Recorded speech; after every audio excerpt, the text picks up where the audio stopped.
Is Sho Madjozi jealous of Tyla's success? Welcome, gossipers. Welcome to my channel. Thank you for joining in. Well, let's discuss. Is Sho Madjozi jealous of Tyla?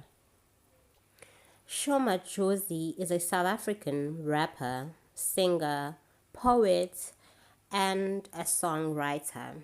Her career started back in 2017 when she was just known as a poet, but a really amazing poet. Her career is really defined by her unique style. She mixed sneakers with her Tsonga traditional clothes, which were really, really cool. She was new, she was fresh. Everything about her, she was just like, who is this girl?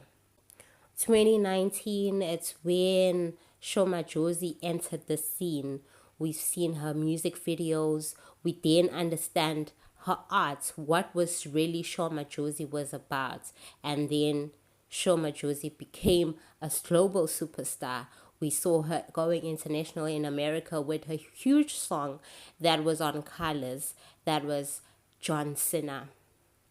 But with all of that impact and the international success, Sho Madjozi had it back in 2019.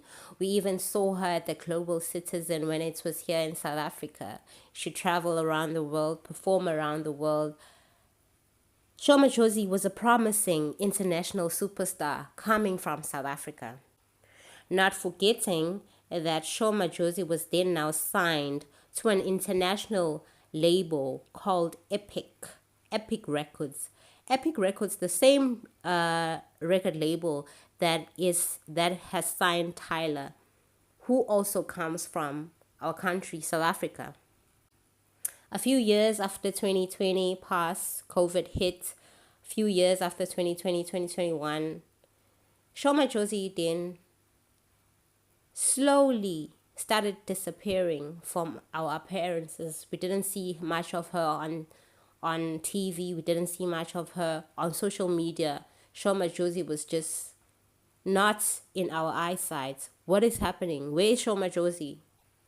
And then we moved to Tyla, another South African singer, young 23-year-old Tyla from South Africa. She's a promising singer. Tyla had a nice, beautiful career in South Africa going on for her, but there was this one moment, one breakthrough, that was the song Water, that just took the world by storm, and everybody, every TikTok, everything was Tyla and Water. Make me sweet, make me hot. 2023 was the year that Tyla was just like, she blew up.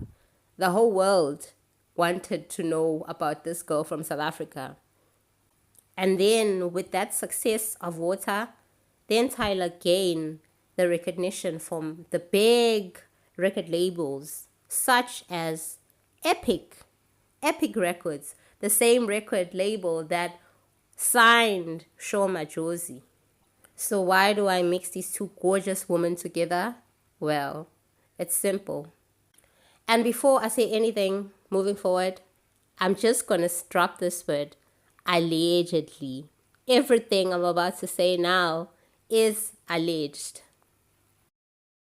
Tyla now has gained this international success. Everybody knows her. She's blowing out big.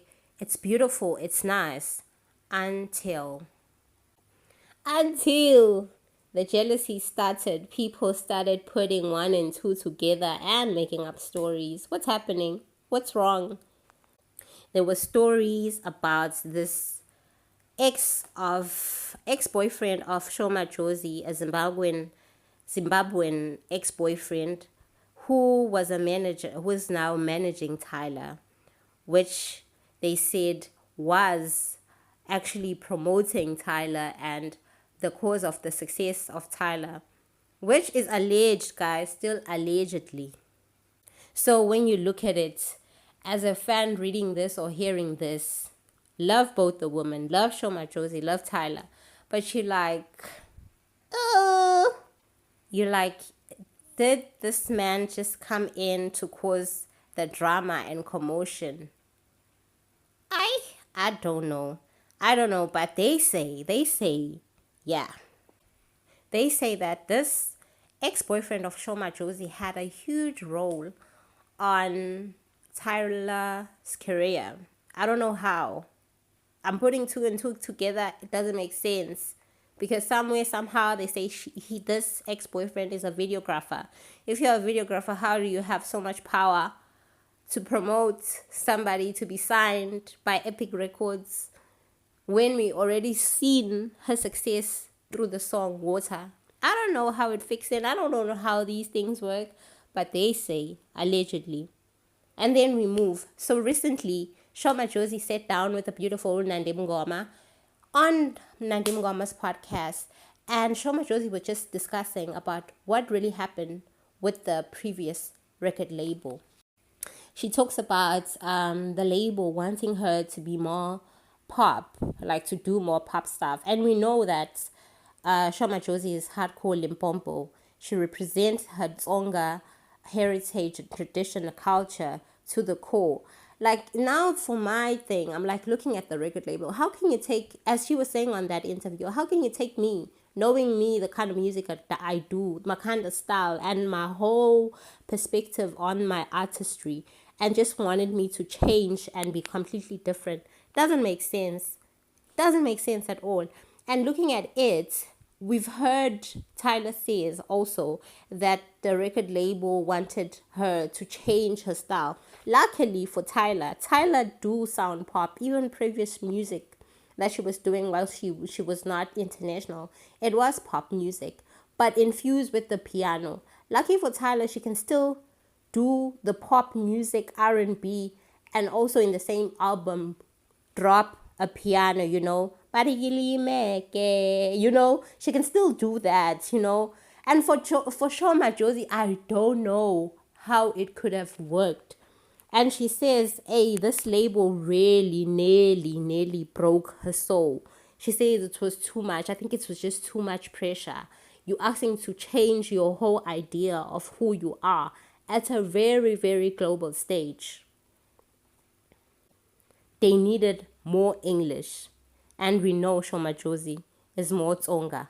But tell me, guys, what would you have done if you were in Sho Madjozi's shoes and you are looking at, it's always been your dream to be famous, to make music, to be known around the world, and you finally get to sign to an international record label, not any other international record label, a record label in the United States, and then they ask you to change and tweak some things.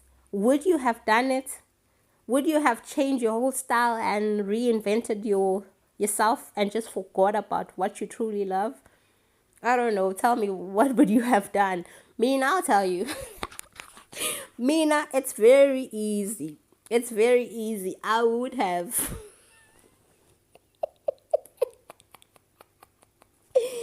Don't judge me, please. But to tell you the truth, I would have done whatever the label, as long as the label is making me do crazy things. But just saying, change your creative course or line, add more English, do this. I don't know, guys. I'm thinking about it hard now. I'm thinking Sho Madjozi does has a point, but also Sho Madjozi could have done what they wanted and infused her Tsonga culture in it, like Tyla is doing. We do find piano. We do find some Zulu lyrics across Tyla's last album. So I don't know. Tell me, what are your thoughts? And also, I just wanted to know, I was thinking with all of this, if Sho Madjozi were to accept what the record label wanted from her, would have Sho Madjozi been big as Tyla and successful as Tyla? I don't know. Sho Madjozi is a talented, beautiful woman. I don't know if she would have changed her whole cause and a whole style, would it have hit and stood out as much as Tyla is standing out right now? Yeah, tell me what you think. But I don't think Sho Madjozi is jealous of Tyla. I think Sho Madjozi chose herself, chose her creative ways, chose her peace, man. There's nothing more important than choosing your peace. So always choose your peace at the end of the day with whatever. You come first. Everything else, God and you, then everything else comes second. Yeah, that's it. Thank you so much, guys, for taking your time to watch this video. I truly, truly, truly appreciate it. Until next video, bye.